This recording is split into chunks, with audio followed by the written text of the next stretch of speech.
Companheiros, boa noite, muito bem-vindo à nossa live.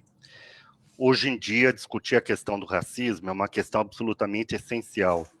E sempre é bom lembrar Angela Davis, que dizia que numa sociedade racista, onde o racismo é estrutural, você não basta ser antirracista, não basta ser não racista, você tem que lutar contra o racismo. E esse é o papel que cabe aos sindicatos, esse é o papel que a ISP procura estimular em todos os seus filiados. Nós temos muito orgulho do nosso Comitê de Combate ao Racismo, a gente sabe todos os problemas que nós temos enfrentado em cada um dos nossos países, em Brasil, por exemplo, onde eu vivo. Uma pessoa negra, como nós chamamos, uma pessoa afrodescendente, tem 40% mais de possibilidade de morrer com Covid do que uma pessoa branca. Isso em função das condições de vida, em função do acesso ao sistema de saúde, por diversas razões. Nós vivemos realmente um racismo estrutural. Isso vale tanto para o Brasil, quanto Estados Unidos, quanto Colômbia. E vamos lembrar que nesse comitê nós não discutimos apenas a questão dos afrodescendentes, também discutimos as questões dos povos originários, as questões étnicas, aonde esses povos sofrem o mesmo tipo de discriminação. Portanto, muito bem-vindos ao nosso debate. Nossa companheira Agripina Hurtado, que é brilhantemente coordenadora desse comitê, vai coordenar o nosso debate. Muito obrigado, Agripina, por coordenar o debate.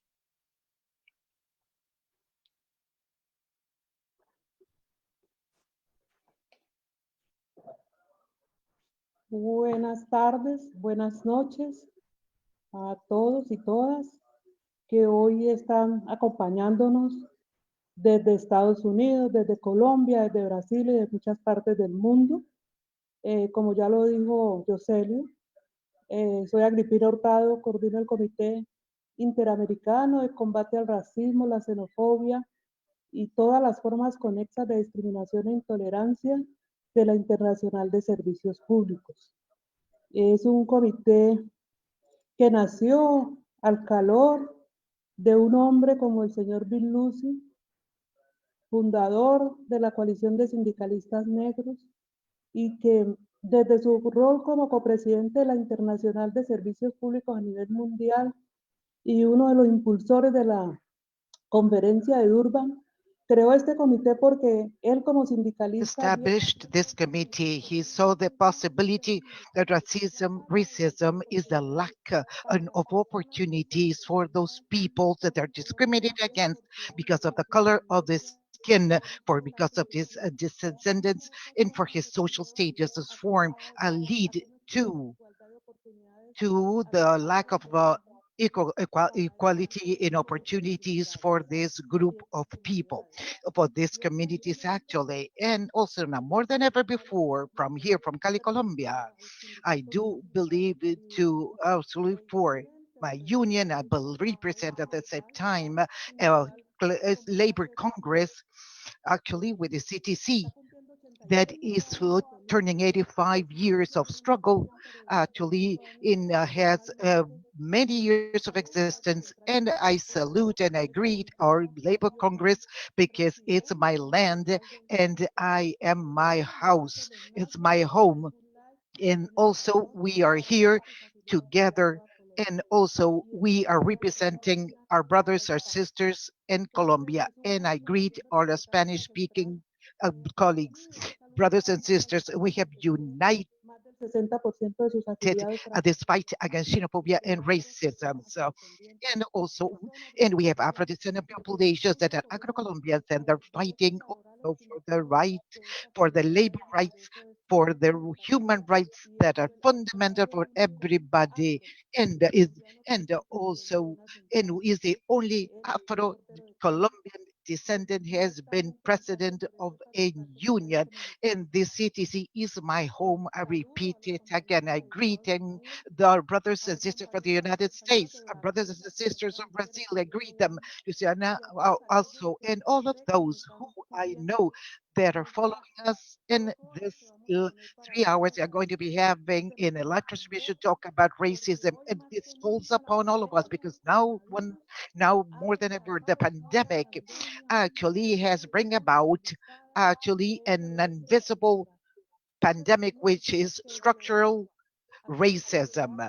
In structural racism, and we see it in all of the Americas. It has to be limited in all the Americas from north to south because actually Black lives matter, and we know that not only in the United States, they matter in Mexico. We have seen also how actually in Haitian men was murdered brutally by the police, but also and also we have in Colombia, in Cali, two young men also were murdered because of police violence. And August 11th also, in a barbaric act, as youth were also murdered, and also almost children, Afro descendants also were murdered, and displaced people were also murdered. This racism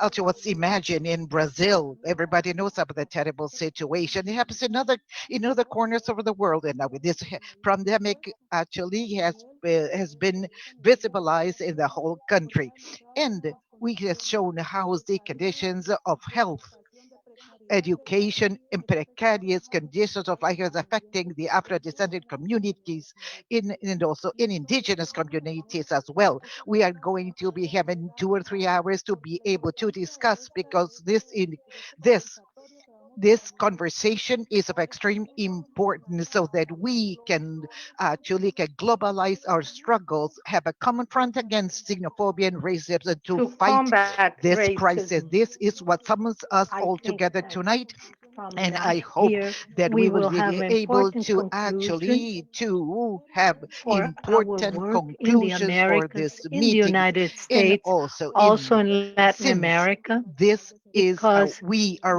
we are representing the PSI, international of allows us public the services, possibility and to it be able gives to us link the us up together, opportunity brothers to and work sisters, as brothers actually and in all of the sisters Americas as in trade Inter-American unionism. Committee. We And have we have representatives of all representatives our from all of our federations in this regions in committee, this committee, and they are and linked and they are listening to listening us. to us. And now, so They and also we uh, all they represent represent actually us. our We represent them in native indigenous communities communities with too. Sarabarino, who is Mapuche, and also we have other Also, some actually groups in people Central from the America, in the Caribbean, and Caribbean, from also they we have Linda represent represent in in Bermuda, Bermuda, and we have and we our have brothers and also sisters today our for brothers and AFT, sisters from the or AFT also we have that are brothers also also part of this from struggle. another union that have We not been able know to join us that we because are we are linked all to together all in of this our struggle, brothers and and the brothers and sisters, sisters and together we are we going are actually to going have a to common fight front in order to together fight to racism strongly against go racial forward discrimination, combating which is a topic racism. that summons us Welcome, all all of you, together men and tonight. women, all Thank of you. you.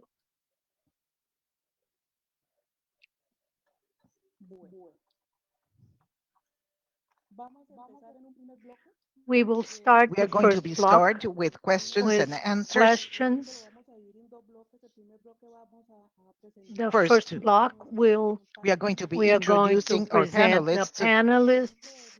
while you're One president president from of the the Federation of Teachers Teachers, Federation, American Federation professors, of American Teachers, professor the AFT. AFT.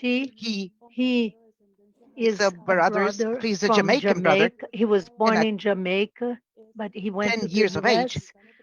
was He is the the first first Afro Afro American American president of this president of federation, this and he has been federation, working for 27 and years he has worked in the for many state years. of New York. And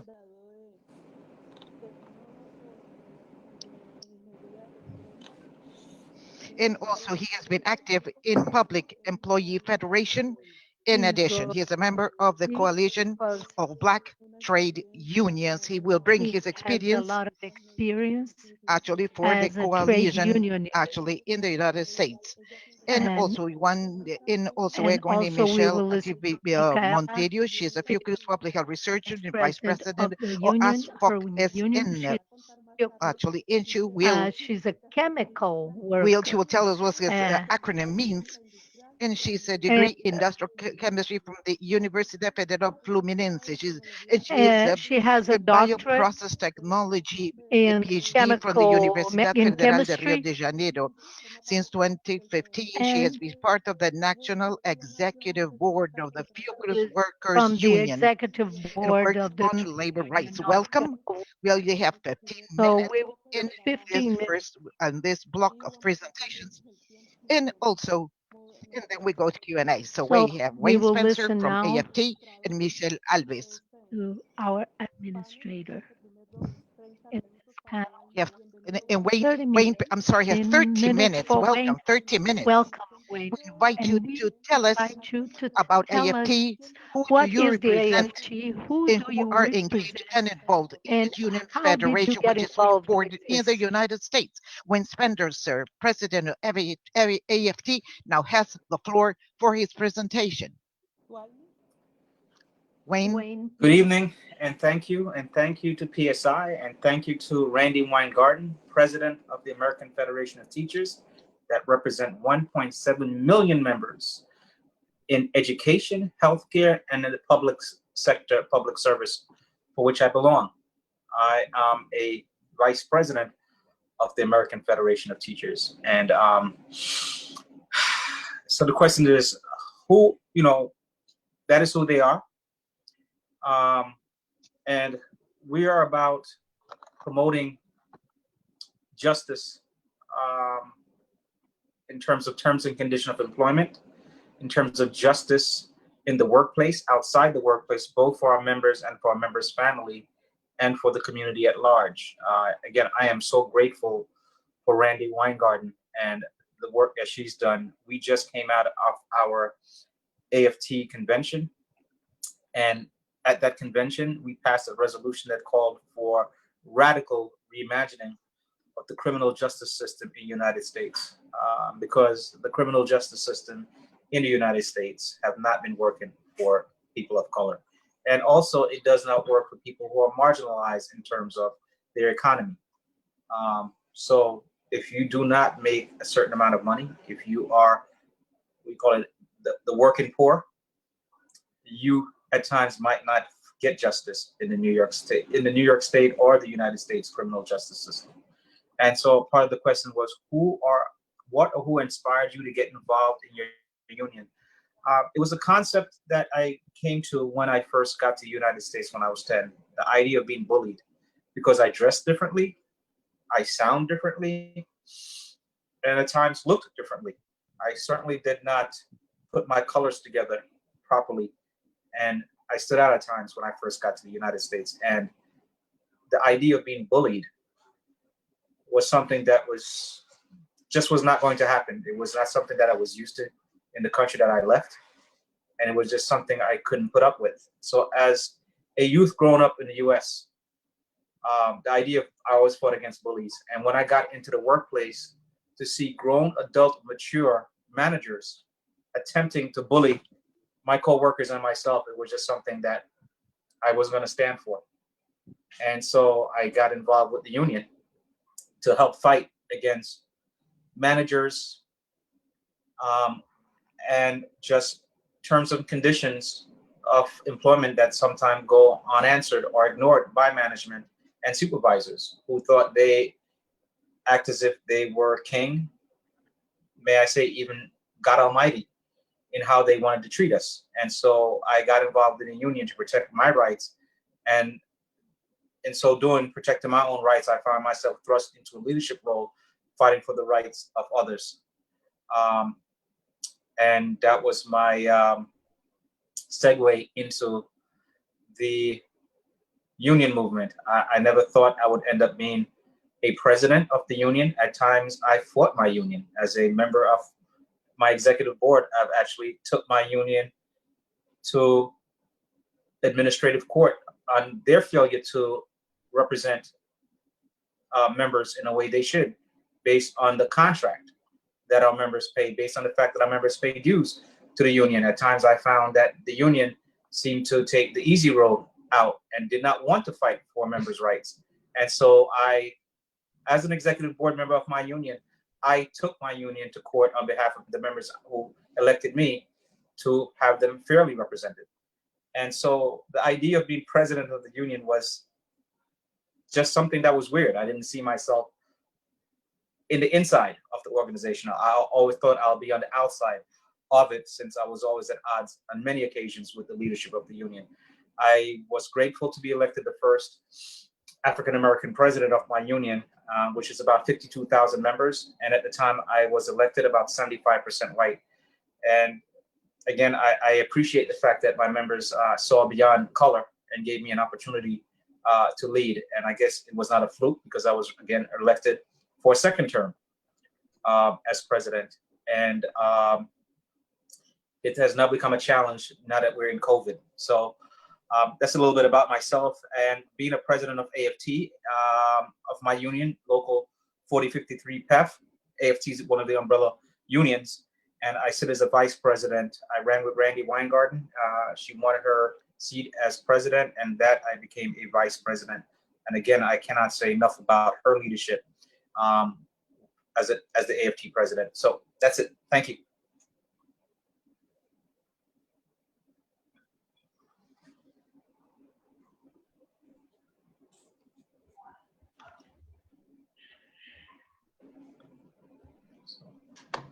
I yield my time. Muchas gracias, Guay. Ahora vamos a escuchar a Michelle, igual para que nos cuente qué. Now we are going to listen to Michelle to see what she. We show great recognition for her helping our community in Brazil, and her substitute also. Brazil is as big as a continent. There has millions of Afro descendants in its territory. It's the largest Afro descendant population together with Africa. So, what do you do in your union? What do you do in terms of anti racism? Tell us about your work in Brazil and as the head of your union, please. Thank you. Good evening to all of you. First of all, I would like to thank for the invitation of the PSI to participate in this extremely important debate. As Jocelio mentioned, it's important also to have the anti-racist struggle being incorporated by trade unions. We will still speak a lot about this, but in principle, I will answer the first block. I'm Michele Alves. I have been for 12 years as a public servant, federal public servant, in the institution Oswaldo Cruz. It's a public health institution that is 120 years old and is confronting the COVID 19 in Brazil and helping out in the world, also with treatments in the world. As Agrippina said, it started out as an association um, of staff. It was founded in 1886 at a moment actually in 1986 during the dictatorship and when Brazil was democratized with the arrival of a great president called Sérgio Arouca. He was an important sanitary doctor and for public health. He created the SUS, our general universal system of health for all the Brazilian people. Now, in the 31st of August, we completed 44 years of existence. Since 2009, we are a national trade union. So as we are Black, we are born a little bit like activists even being an actor, a woman in black woman in Brazil and poor woman in Brazil, we are always in the fight, in the resistance. And I have always followed up since I became a civil servant to participate in the agendas of the unions, in the assembly meetings. I always say that we cannot just demand things, we have to participate and build our union too. So, in the assembly meetings that I enrolled to be able to speak in order to help in the struggle, in the board of directors. And by doing this, I struggled so much. I got some extra bonus when in my previous position. And with this, our brothers and sisters from the union made an invitation with an indication by Paulinho, who was then the president, and he is today still the president. So I started participating in the quotas for women. In the beginning, I was trying to improve my career, but in fact, I began to be an activist for public health. And as I was doing before, I incorporated myself to the union and to the board of directors in the anti-racist struggle. So we are part of the committee of anti-racist and gender in the our this union, and we have campaigns in the anti-racist struggle.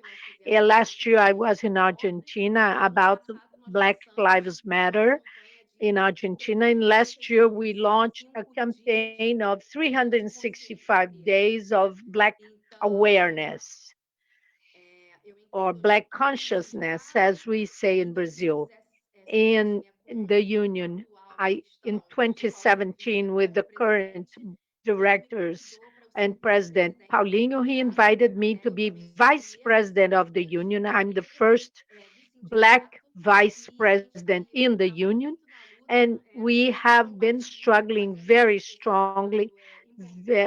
We are uh, combating in the anti-racist struggle, and we think the struggle, we want to have 366 days of Black awareness and strengthen this debate. People speak about anti-racist agenda in May, which is the false abolition of slavery in Brazil, and we fight against racism on this date. And on the 25th of July, which is the day of Black women and Caribbean and indigenous women, this is the day of our greatest representation who fought against the abolition of slavery. On the 20th November, this is Zumbi, the warrior that formed the Quilombo de Palmares. So we are available here for the struggle, for the questions you have. Thank you very much.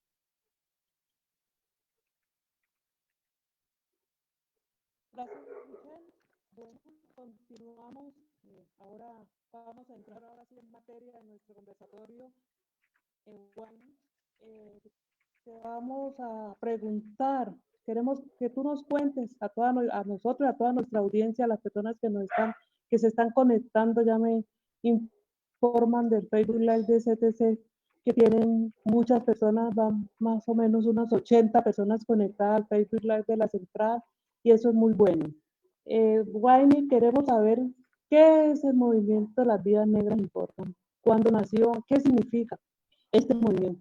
¿Y por qué hay que afirmar, tenemos que afirmar que las vidas negras importan, en vez de hablar de que todas las vidas importan? Porque al final el derecho a la vida es el derecho universal, pero ¿por qué las vidas negras importan? No hay, tienes 15 minutos para que And we would like, please, Wayne, tell it, what is this movement all about?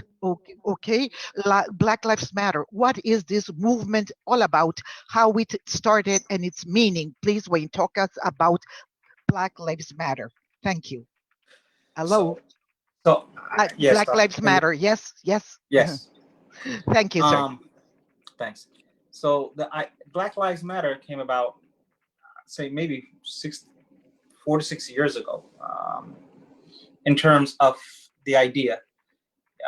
However, this summer, well, starting last summer, and I said, but culmination in I would say starting in the April after George Floyd, it became more than an idea. It became a political and social movement. Advocating for nonviolent. I want to specify nonviolent civil disobedience in terms of protesting against police brutality and violence against people of color. And so the idea again about Black Lives Matter, I want to take folks back for 1 second. If you remembered when we were in the height of the pandemic, at least in the United States, we were getting news reports about how people who are Africans were being thrown out of their apartments and living on the streets in China. Because when supposedly China had gotten a hold or gotten a control of the virus of COVID-19, they felt that Africans who were students or living in China, in Wuhan, was somehow bringing the virus back to China and had thrown them out into the streets. And we saw pictures of that, to the point where McDonald's even threatened to close down, or might have closed down some of their restaurants in Wuhan, because the Chinese proprietors for McDonald's were not even allowing Africans, people who are Black, to come into their stores. So the idea of Black Lives Matter, it's interesting because some people seem to think it's an organization. It isn't. It is to say that my life matter. And it doesn't mean that my life matters any more than you. An analogy that I see was, if my house is on fire in my neighborhood and the firefighters come and is putting water on my house to stop the fire. If your house is not on fire, why are you getting mad that the firefighters are putting water on my house to keep my house from burning down? Is there an expectation for them to put water on your house too, even though your house is not on fire? It's that analogy. It's the fact that people of color do get assaulted and seem to be brutalized more by the police in the United States. But people don't want to acknowledge that fact. For me, it is a fact, and for me, it is a strange place to live, because I am Black and I am in law enforcement. I am not a police officer. I am a parole officer, but I work with police officer, and I teach at the police academy here in the United States, in New York. I teach. I'm a firearms instructor, general topic instructor, any topic, and use of force. And I can see time and time again, when I see some of the actions that showed on TV and then the police trying to justify it, I said, there's no justification for that, because I know what we're taught. Now, I understand that from New York to California, that every state has the same type of training. But I do know at a minimum that if you're a police officer, you're supposed to use that force that's necessary to effect a lawful arrest. And once that arrest has been effected, the force stops. So if you see somebody beating somebody up and you've put handcuffs on them and they're in your custody, you don't get to beat them up. You don't get continue to exert force on them because you have a license to do it because you're a police officer. There is no license to kill because you're a police officer. But it appears that when you're people of color in the United States, that some police officers seem to think that's the case. And again, there seems to be an excuse about it. Well, only some officers are doing it, and it's really not a problem. I saw somebody say something recently on social media that imagine if you're a pilot for an airline, and imagine if a percentage of the pilots who take off couldn't land the plane and the plane crashed because some pilots were not good enough to land. Do you think the airline and the public would allow those pilots to still fly an airplane but can't land it? And would every crash become something, well, we just have to deal with those pilots who can't land? Well, a police officer in the United States have the ability to take somebody's life and can hide behind their badge, which is the law, after they do that. But they're not James Bond. They're not 007. In the United States, there should not be a license to kill and a license to kill people of color, because that is how it's starting to appear. And you can't keep hiding behind training, because I know the majority of the training that we do, and we don't do that. Putting your foot on somebody's neck for 8 minutes and having your hands in your pocket with a smirk is not how you train. Shooting somebody who's running away from you in their back is not how we're trained.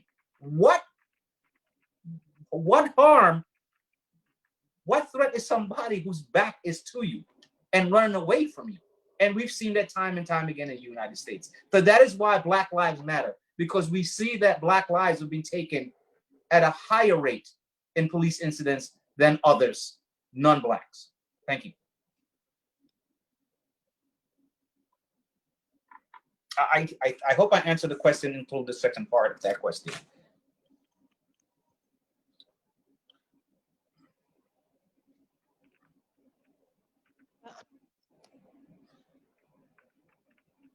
Yes? I would like to ask you. I can't hear. Con la lucha por los derechos civiles que históricamente ha dado el pueblo negro en Estados Unidos. Agripina just asked about the links between the Black Lives Matter movement and the historic civil rights movement. Okay, so yes, thank you for that. So I want to say the definition of the civil rights. It's the rights of citizens to exercise political and social freedom and equality. That's what civil rights is. And the civil rights movement have been around for some time. The Black Lives Matter movement is a way of actually living it. I mean, for the first time in my life, and even and I'm 54 years old, and I've spoken to people who are 80 years old. They said they've never seen what they saw in the United States that took place after George Floyd, where in every city in the United States, in every town, I live in a place called Long Island, and there were multiple protests going on Long Island, multiple protests in every part of the city of New York, and then the state of New York. It was unprecedented. Then you see protests going on in Europe, in Brazil. It was unique for me, and I said to my children, I have 2 children, they're 20 years old. I said, this is unprecedented. You've never seen this before in so many places. And I believe that is what the Black Lives Matter movement, that idea, came about, where people who are white were embrace the idea that Black Lives Matter is something that they can support. It doesn't mean that their life matter less. You saw where people who are white put themselves in front of Black people who were going up against police, because they know the idea of white privilege and know that the police officers would not act against them the same way they would if it was a person of color. The idea, though, is that Black Lives Matter is a culmination, I think, or the next evolution of the civil rights movement. And it's being embraced so much more than just with people of color. It's people of all different age. And I am so grateful, and I'm so enamored, and I am so proud of the young folks who have moved this movement. It is a culmination or a morphing or a graduation of the civil rights movement under Dr. King. That's what it is. It's literally a maturity of the civil rights movement. That's what it means to me and how I'm looking at it. Because I kept saying, I wish we had done some of those things years ago. I wish I did that when I first got out of college, when I experienced racism, when I was locked up in Florida and spent 2 nights in jail for no reason other than being a place called Davie. I wish I had the fortitude to say no and do something different, but I didn't. and I commend those people who are moving the Black Lives Matters movement.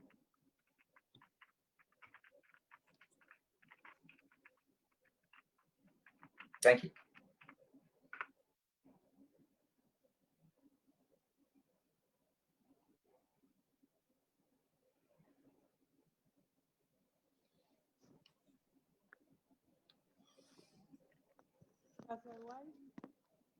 Importante este tema y lo que tú nos estás comentando, porque eso nos va poniendo más en contexto de lo que queremos nosotros lograr con este primer conversatorio, porque sé que es el primero de muchos y luego les contaré otras cosas que es muy importante que ustedes conozcan y que igual nos va a enlazar en un trabajo a nivel más global del que estamos haciendo, más inclusivo, porque este va siendo inclusivo, pero vamos a Work tener us all together, but we'll have the possibility of working jointly thanks to Wayne's experience. And now I would like to call upon,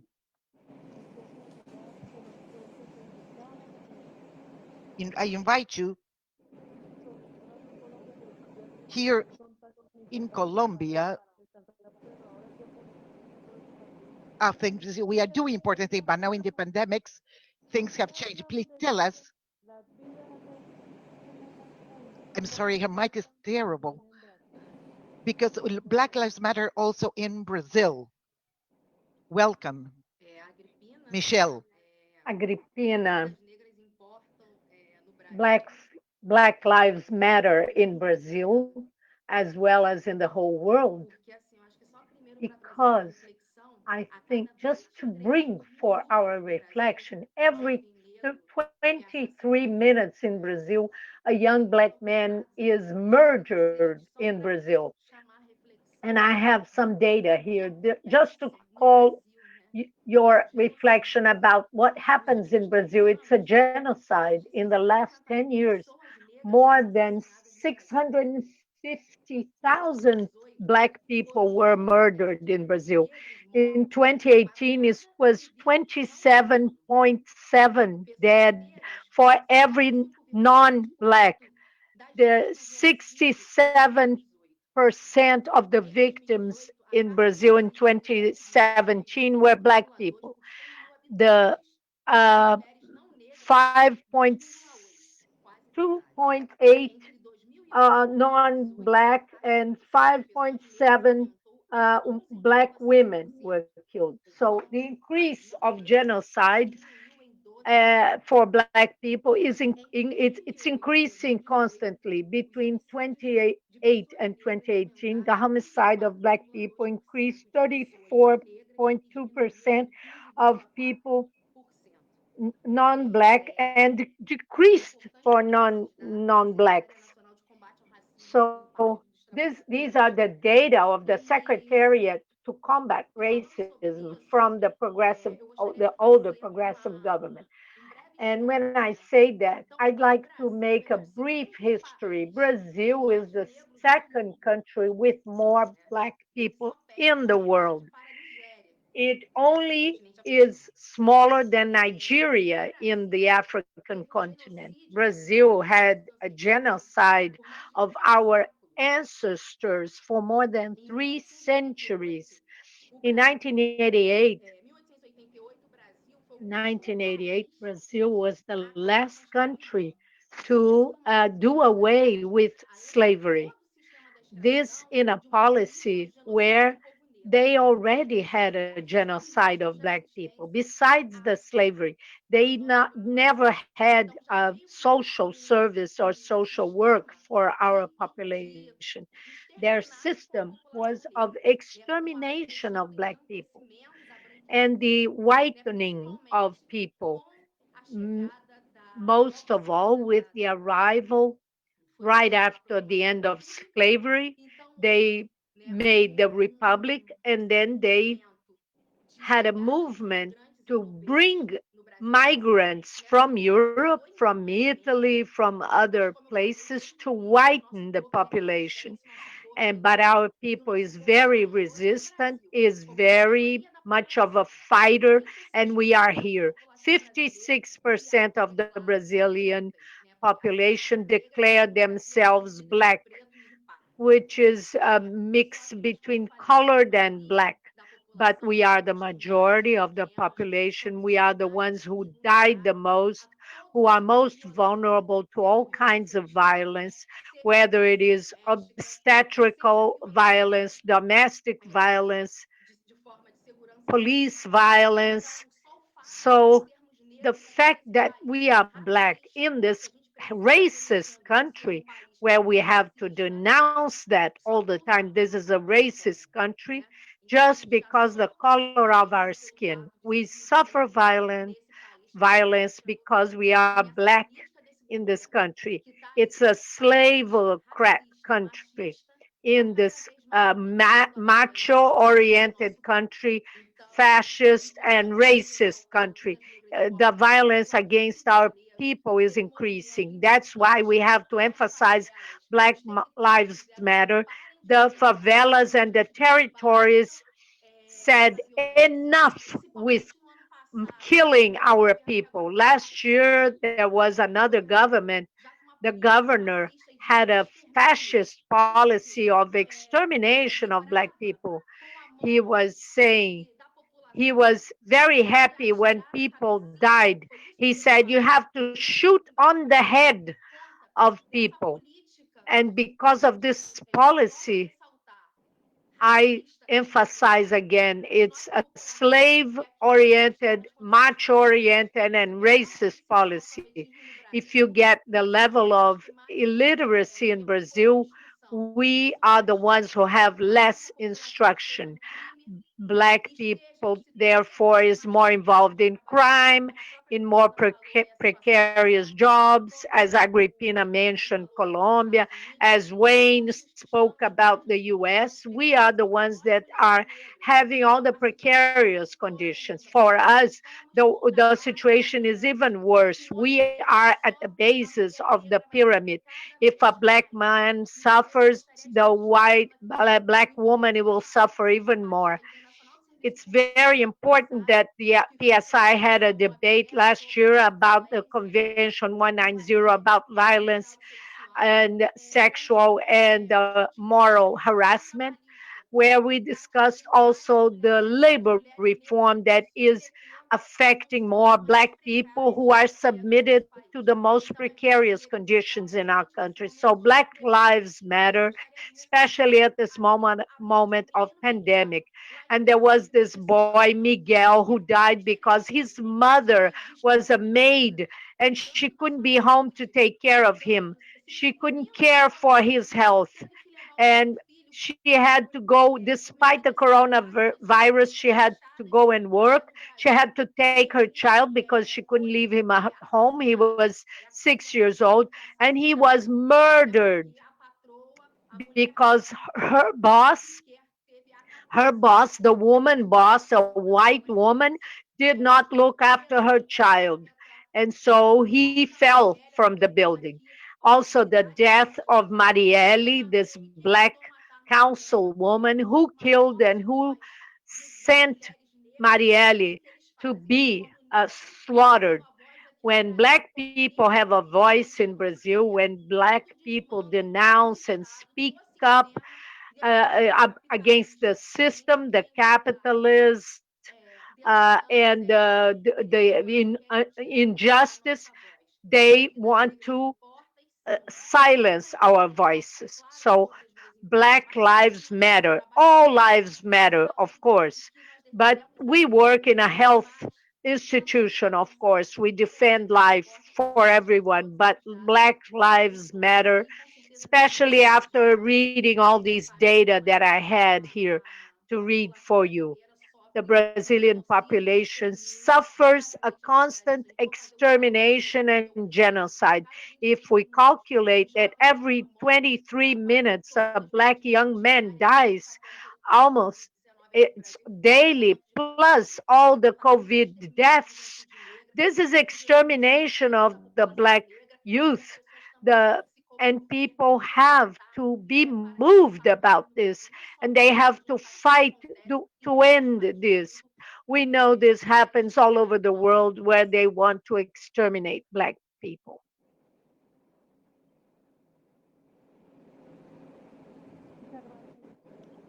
Thank you very much, Michelle. I want to thank you of what actually of your information that you have brought to light for especially for when you talk about the women in this show how racism in Brazil today, as you have just said, with a racist government you have now, has attacked and actually has attacked the important advances that have made with President Lula. And he has actually erased and deleted all those advances we have made with President Lula until and when in after Lula had represented that so well, he was invited to important international fora for being a wonderful leader. Now we are very sad to see the type of government that you have in Brazil, but still we have to keep it fighting. And please, and also you tell us you you have already in you talk about Black Lives Matter. What has been the role of unions, Wayne?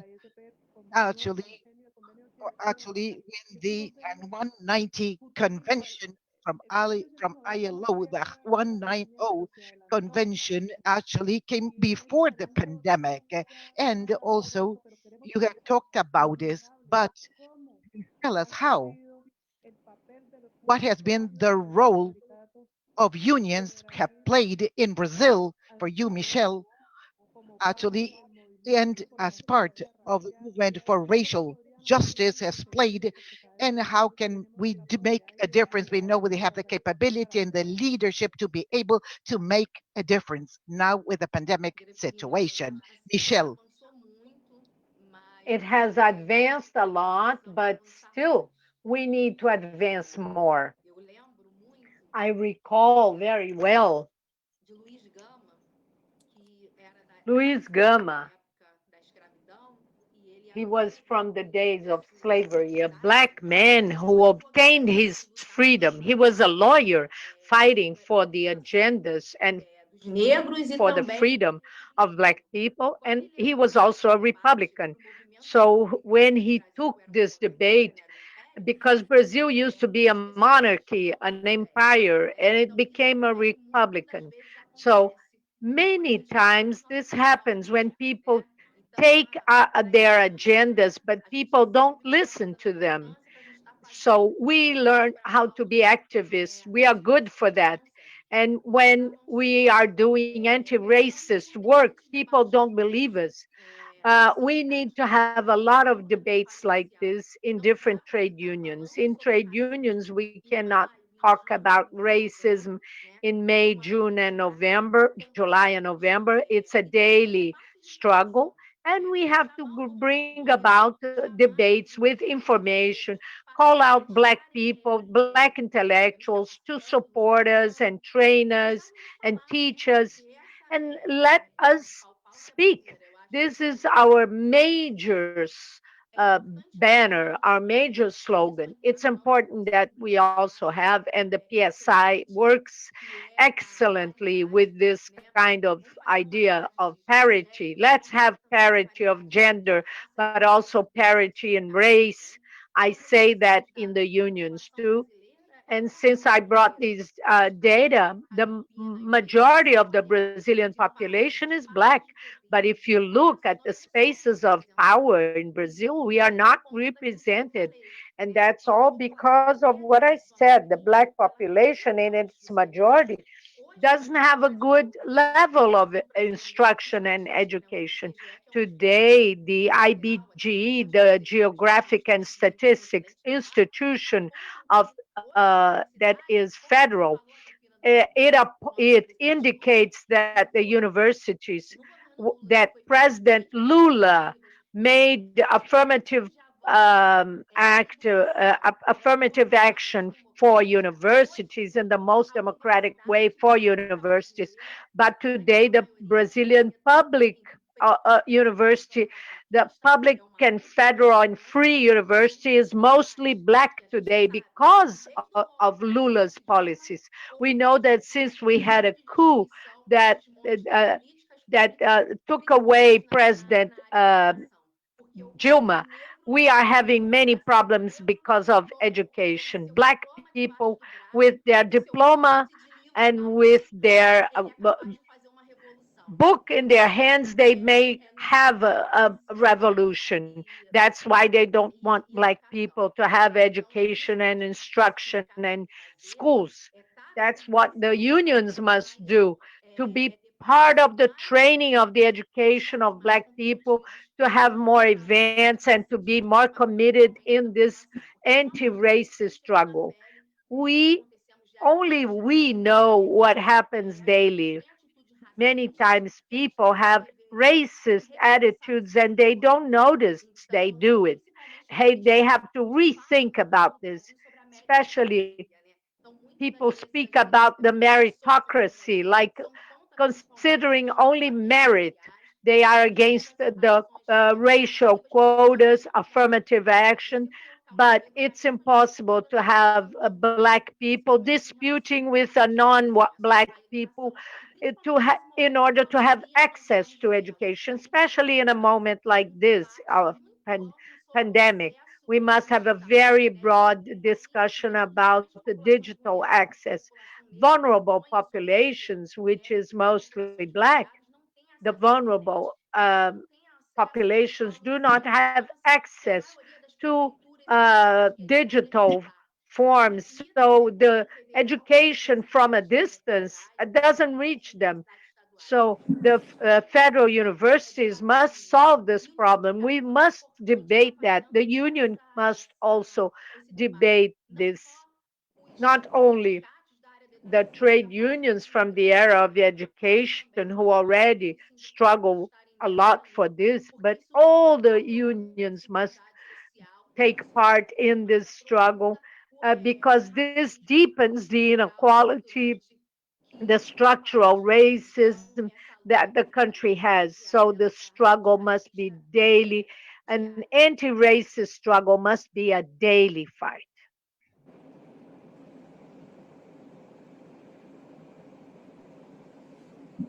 Gracias, Michelle. Thank you, Michelle, Es importante for your important message. sí, son así You como have dice la brought mujer de los us retratos y son in terms of role that we play as unions, and you have talked about education, which is the most powerful weapon that we have to change our reality. Is the starting point for everything else. It is why fundamental y hoy en día it's con fundamentals of una the essence sociedad today when the pandemic has digital, forced actually nosotros us to go tenemos digital. esa, In Colombia, ese also we debate do have are entre holding no, the same debemos ser debate. digitales, pero ¿qué pasa Actually, everything is con you los have jóvenes? digital education, Nosotros but they're vemos esa niña de actually they're estudiante que tiene children 14 that have años, absolutely no access no to tiene the computador ni internet. They portátil have ni no computador computers, they have no para estudiar laptops, y es they una have no forma way de on how to educación por study, and WhatsApp, we are como dice la mujer. limited Pero in tenemos our una forma de education educar que se llama capabilities. Internet y que And nosotros also, we are stopped from being educamos a los educated. estudiantes, pero In that way, we are not los able mecanismos to que nosotros defend nuestra our clase ha rights estudiado porque because conocemos derechos I y believe the conocemos white people actually are subjects of the law because they know about the rights, but we are hindered. Now, Wayne, let's go back to you, Wayne, por please. favor, Please, para que Wayne. nos explique el papel, lo mismo What que I acaba said ahora also with para Michelle. que nos expliques cuál es Please el tell me papel what is the de los role sindicatos played by en el unions proceso de las vidas in negras, the Black incluso Lives todos Matter esos movement, movimientos sociales que all those mencionó, social movements, also porque what the el role they proceso de play, las vidas negras because se ha we vuelto know un that movimiento global. it's a global Lo movement. vimos cuando Black Lives nosotros Matter en las marchas has become por el global. asesinato de George Floyd, And also when George Floyd was global murdered, pero en España, actually it became en países global. And europeos, also in igual Spain, se ha in also countries generalizado of mucho Europe, mejor. they're Pero saying tenemos now que that ver Black entonces Lives Matter. But in the concretamente United States, cuál ha sido el concretely, papel de los what sindicatos has been desde the el role movimiento played by unions ciudadano and all para those social liderar movements un Estado hard that the world contra la working they are leading discriminación this fight out y es lucha for por la for justicia ethnic racial and racial y justice el no and contra la violencia política, none la against energía police of brutality, that something is a topic that calls upon us today to discuss this topic. And as we know, this now the mass media are in the hands of people that don't like, are not interested in actually in us. But the social media have globalized all this struggle. Everything that happened in actually raise this pandemic is being voiced by the social media. Please, could you respond the role of the social movements and in the Black Lives Matter movement in terms of the support provided by the unions? Well, so I'm going to have to peel back a bit of the scab because it did not come easy.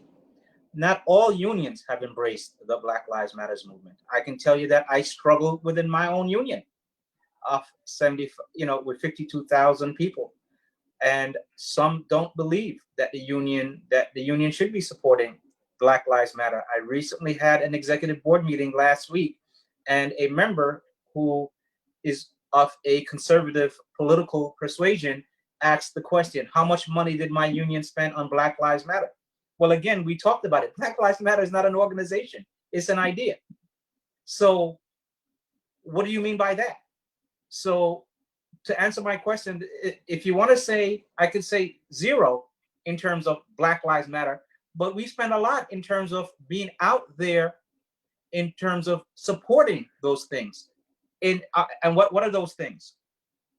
Our own members have gone to rallies that talks about calling on police brutality. So even if you don't call it a Black Lives Matter movement, you show up at a rally that talks about police brutality, talk about systemic racism, that is actually shedding light on Black Lives Matter. And so I think I know the Black Lives Matter movement have forced unions to start looking internally of how they've either sat quietly and done nothing about quote unquote systemic racism and racism that they've experienced. It's forcing people to have conversation about should police be a part of the union? Because how can you be a part of a union movement when you see some of your members doing these things and you're silent? Your silence is loud. And so the Black Lives Matter movement is forcing those very uncomfortable conversations to take place within the union halls. The AFL-CIO, which their headquarters in Washington, D.C., is right outside of where you would go if you want to go visit the White House. They now have a sign that says Black Lives Matter. 4 years ago, they probably would not put that sign up because the leadership would probably be worried about alienating some of their members who are conservative. They're white members who don't see it that way. Unions are now saying Black Lives Matter. What is it saying? Systemic racism should not continue. And as a union, we should not sit idly by and let it go. Look what the NFL is doing. The NFL is now have taken a different position on taking a knee. They say Black Lives Matter. You have mainstream companies that advertise on television who are now saying we support Black Lives Matter. That is what the movement has given people in the US to freely say it. And by saying that, it doesn't say Black Lives Matter more than any other life. It's a reflection of saying, let's deal with this nonsense that has been a part of the American psyche, that has been a part of saying, what, again, I'm going to say to you, not all police officers are bad, but let's have the conversation because we're about to celebrate next week. It's going to be the 20th anniversary of 9/11. And what came out of 9/11? We saw some bravery by firefighters and police officers who ran into a building to save lives, knowing there's a potential that they won't come out. That is the same. Those are police officers. Let's not forget that. But I understand that 20 years later, we have some 20 years old who might not remember that. And not remembering that, maybe give them an opportunity to say, we're not going to give the police a pass on treating Black people a certain way because you put your life on the line. Because here's what I say again. What good is it if you save my daughter in a car accident on Monday and then shoot my son on Tuesday? because that's what happened. Do you get a pass because you as a police save lives? And I get it. I am that person. And that's why, again, I appreciate, and I'm trying to balance it. The Black Lives Matter movement in the United States have forced police to start reckoning with and the unions to reckon about their own members. And you better start holding your members accountable, because we got young people talking about defunding the police and getting rid of the police. Now, I don't support that at all, because we don't live in a utopian society. There's going to be a need for police. There's going to be a need for law enforcement, because guess what? If you get rid of the police, if you get rid of corrections, then what do you do with the people who do go out and decide to murder people, especially people of color?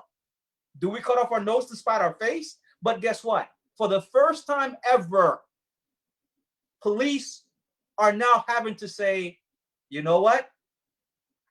I don't have that license to kill. I am not the prince or princess of the street of my. I have to be accountable to taxpayers and to the public that I serve. And that is what the Black Lives Matter movement is doing, and is forcing the union to have those conversations in a way that has never been done before. And for those union leaders like Randy Weingarten, Mary Kay Henry of SEIU, the president of the AFL-CIO, I embrace the fact that they are embracing those conversations, and it is challenging local union leaders, especially local union leaders who represent police unions. You better get your crap together. You better get your SHIT together, or you're going to have problems. And I love the fact that that is happening. I love it, but at the same time, as a police officer, I hate it, because I live in both. But it's definitely something that's needed, and that is where the union is. The union is now playing a role in internal accountability of its membership, and what it looks like to be in the overall union movement. Again, I say for some of my members who might be listening, why are we doing this? What good is terms and condition of employment as a union person if you can't go out and live your life? Because a police officer sees your life less worthy than somebody else. Then your union is no good. Because how do you enjoy your terms and condition of employment if you cannot survive a day to or from work because of the color of your skin? Thank you.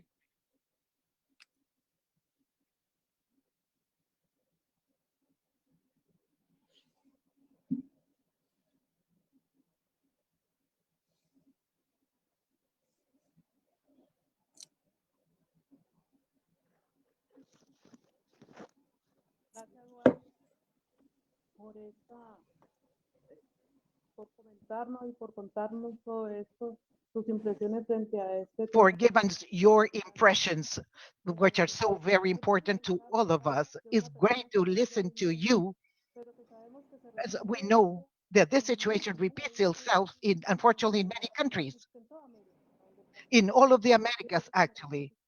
And this is repeated everywhere, even though they're become more visible.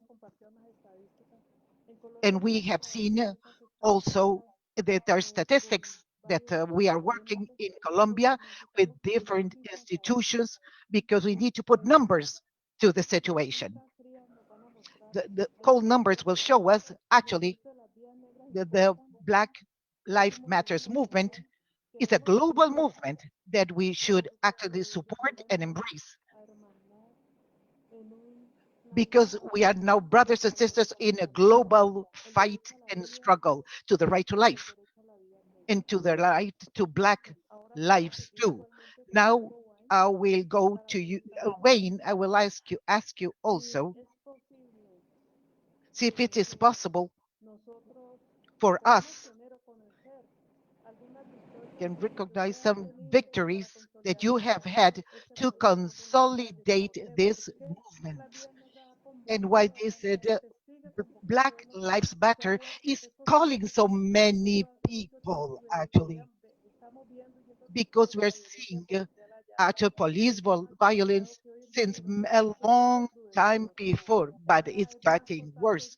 Now they have become more visible even because of the new technologies. But I would like to know, Wayne, what have been the stories? What which was has been the ingredients? What are the ingredients that have made this Black Lives Matter movement to become global and so important? What actually really launched it? So what actually launched it? I think it's a culmination of of technology, where you've seen over the last couple of years, you see somebody shoot up a church in a Black area, and they're taken to McDonald's after they're arrested. You've seen a gentleman get stopped by the police at a traffic light in Charleston, South Carolina, and you see him run away, and you see a police officer shoot him in the back as if he was an animal. We've seen people get killed in Staten Island for selling cigarettes. Selling a cigarette. It's became a crime. When did it become a crime for you to lose your life? And I believe it's a culmination of all those things and more. And when I say on more, because I remember when Trayvon Martin died, my son was 16. And I was concerned about him. And I asked him how he felt. And I was shocked by his response. He said, "What's the big deal?" I'm like, "What?" He said, "So if Trayvon's death finally made it to TV and the news on television, there are plenty of Trayvon Martin's death that I've seen, Dad, on Snapchat, on other social media, for which me as an older person don't." My son was numb to that, because he said there have been others that he has seen across the country and no one paid attention to it. And I was like, wow. And so this movement, this thing culminated with a police officer who, I believe, because of no real action on the part of politicians and society, to feel that he could lean on somebody's neck, look into the camera, put his hand in his pocket, and smirk. And I believe the callousness of that. Plus, the fact that people got a chance to have been in lockdown and then internationally, to sit at home and not be distracted by something else.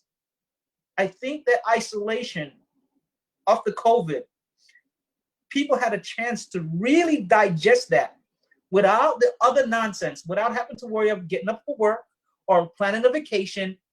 They actually got to be in their own space without a lot of extra garbage and really process what they saw.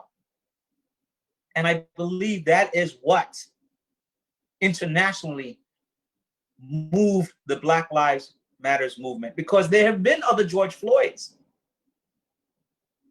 but there was something, events that came together that made it different this time. And again, the callousness.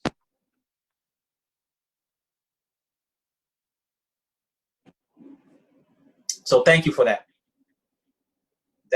That's George Floyd, I think, was the straw that broke the camel's back. And the camel has been carrying a lot of weight over the last couple hundred years in the United States and in places like Brazil, in places like the Caribbean, in places like in Central and South America.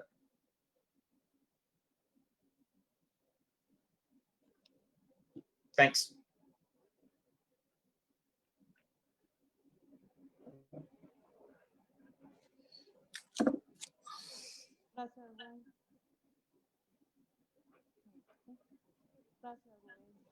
Thank you, Wayne. Thank you, Wayne,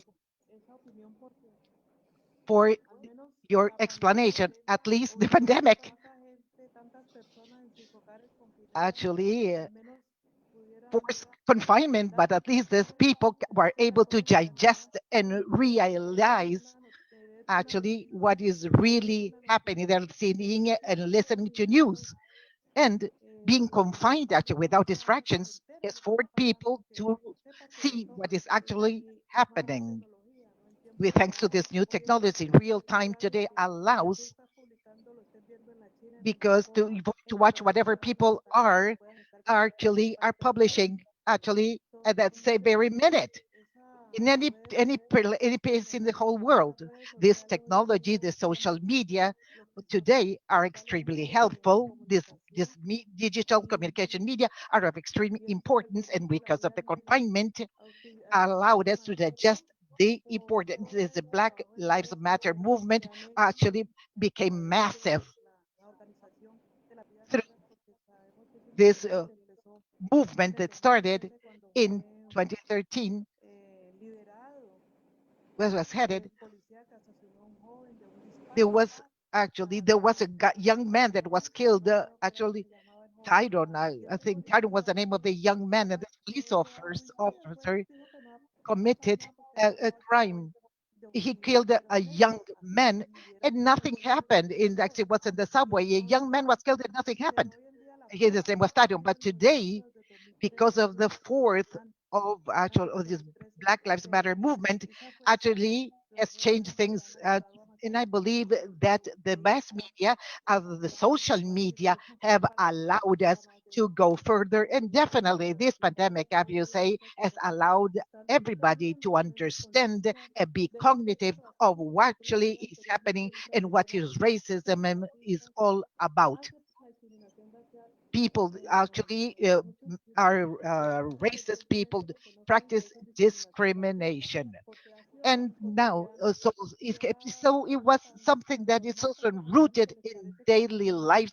They seem that systemic racism is absolutely normal because they have been discriminated by color, but people pay no attention. We're used to be careless. And also the same thing happens in Brazil everywhere. I would like to ask Michelle, and then we go to our conclusions. Racial discrimination actually is being turned more visible. And what about women? To include women in this movement, would that be possible, Michelle? I'll talk about racial justice movement, if it's connected also to other movements, including the women's movement in Brazil. That's the question for her. The question for Michelle from Brazil. Michelle. Michelle, please. Yes, now she's going to respond in Portuguese, of course. Okay. Okay, let's go. Racial justice. Is it possible without equality for women? No, never. That's what we said. We have a very important agenda in Brazil about Black feminism and racial justice must speak about Black feminism. As I said in the very beginning, Black women in Brazil are at the basis of the pyramid. They are the ones that suffer all kinds of violence, the ones that earn less, that are in vulnerable systems, even in slave systems. We were denouncing that in Brazil there is slave work, and during the pandemic it has increased in numbers of slave jobs, slave work on child labor and slave labor. So we know machism is present for Black people in general, but mostly for women. And speaking about this, it's important that non-Black women are listening to. In the agenda of feminism, we must discuss Black feminism.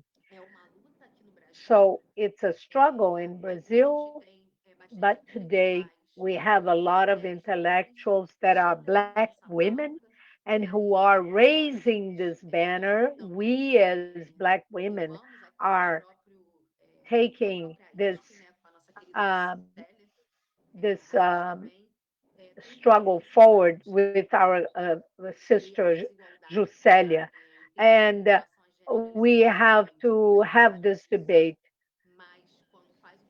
And when we look at the social circle, this is much worse.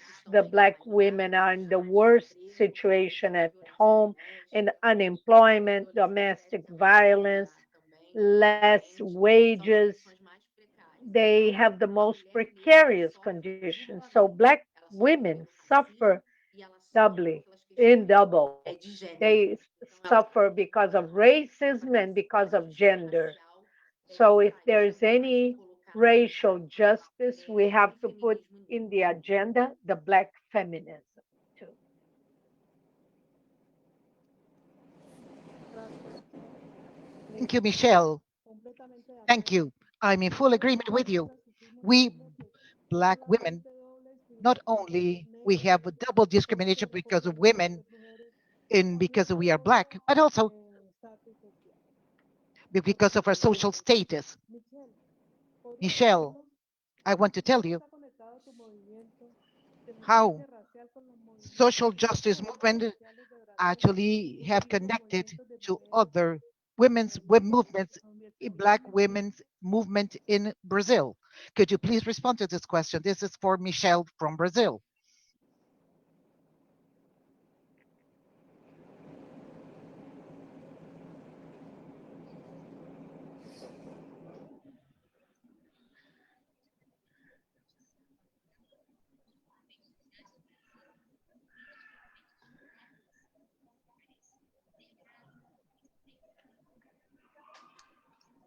Oi, Agripina, desculpa que de novo eu I'm falo. sorry, Agripina, there is a little delay. So our union acts very broadly in the agenda of identities. As I said initially, we have very intense work in the Committee of Gender and Race of the Foundation Oswaldo Cruz, where we work, where we build the education movement, the discussion about the anti-racist struggle. We also participate in the movement in Rio de Janeiro that is called Stop Killing Us in Favelas and Territories. The violence that Wayne spoke about in and through George Floyd, this was broadened and widened. And this is happening here too, in the state of Rio de Janeiro, where I live, but in all the outskirts and peripheral districts all around Brazil, this happens. The social movements, the popular youth, the Black movement in general, there are many social movements and many Black movements. We fight for a fair country and an equal country, the end of financial inequalities and racial inequalities. We undertake the commitment of being together fighting for these agendas. So we are together with these movements, following them up in the A construção activism and doing the building in a much broader way so that we can take this debate for everyone, every woman, every man. This is our ideal at this moment of pandemic.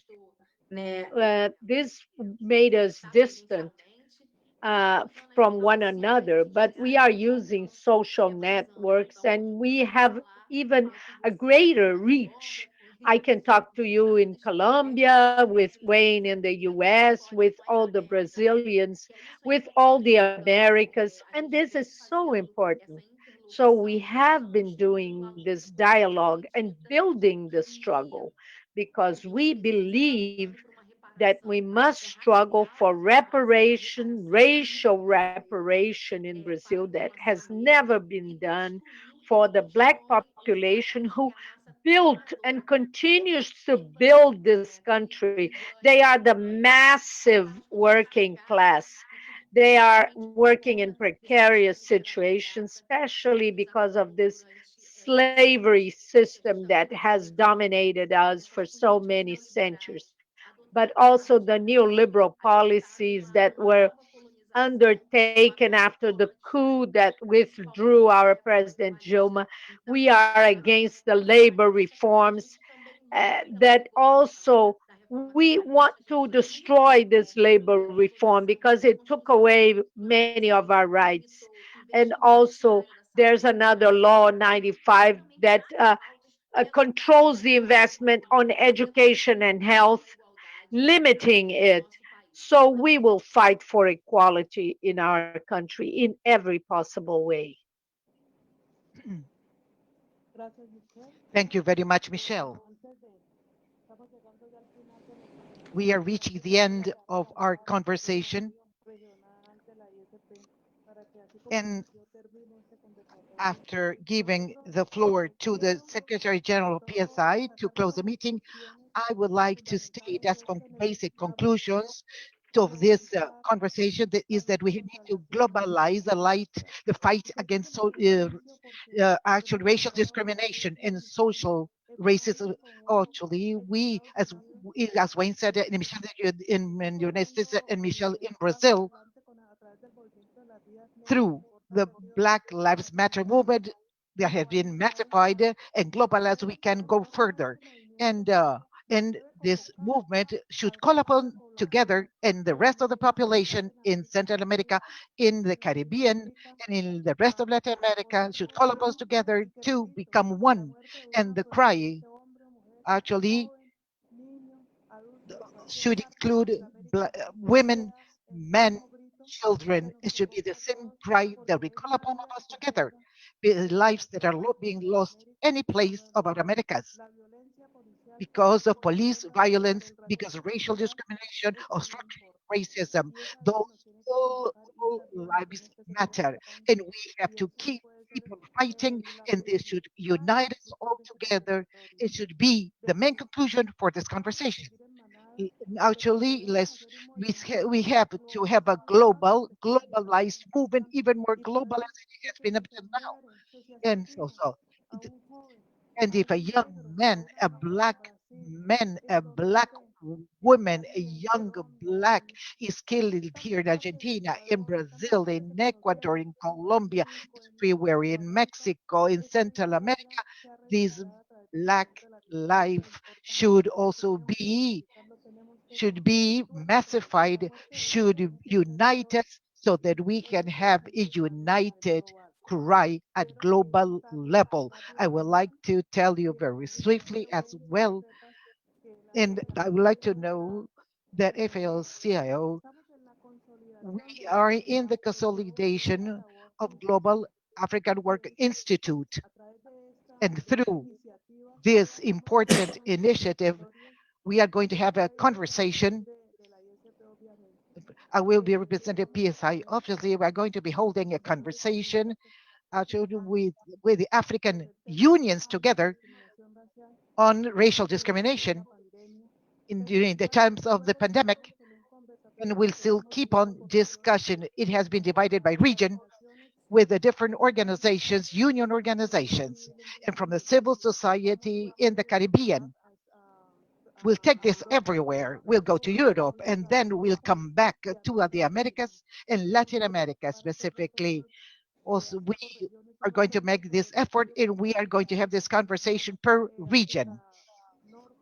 We have the north of Africa and sub-Saharan Africa, Central Africa, actually, and also, and this Africa has been divided into several regions, and we are going to have their panorama of the situation, but we'll actually show them our situation. And because we are a diaspora, Africa is a mother continent. It's an invitation going to be extending actually from AFL-CIO to keep on with this conversation.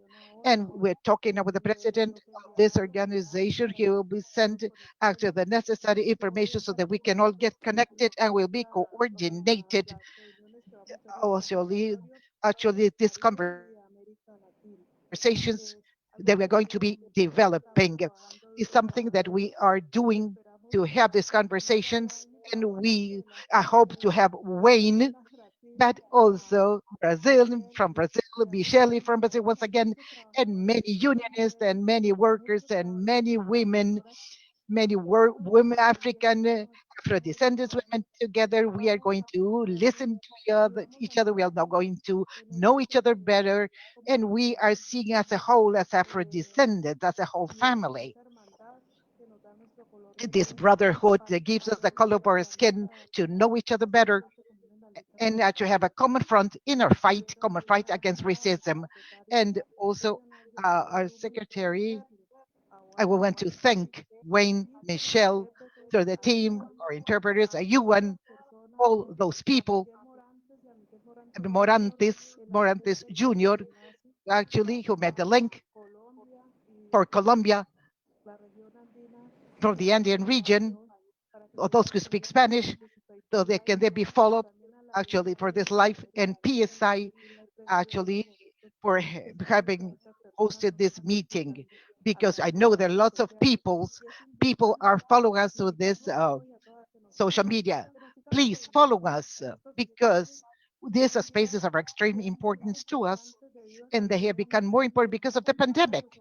This is called upon and force us to see each other through internet, but are allowing to know it better, to know more our needs at the same time.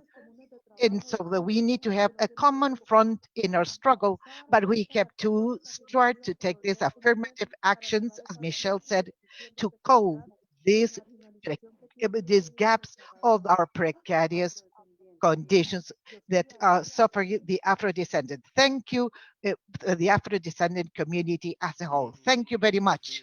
Jocelio. There, an excellent conclusion for an excellent debate. When Ewan brought the idea of having this debate, we were very enthusiastic because the theme is very dear to the PSI. It's fundamental to fight against racism, against all kinds of discrimination. And secondly, because we must broaden this north south debate. Thank you, Wayne. It's very important to hear you. It's important to hear our brothers from the north. And Michelle, thank you very much for presenting the problems in Brazil. Agripina from Colombia. Let's continue with these debates. It's very nice to see this North-South dialogue to grow in the PSI. Thank you all very much, the interpreters also, and until the next debate. Thank you very much.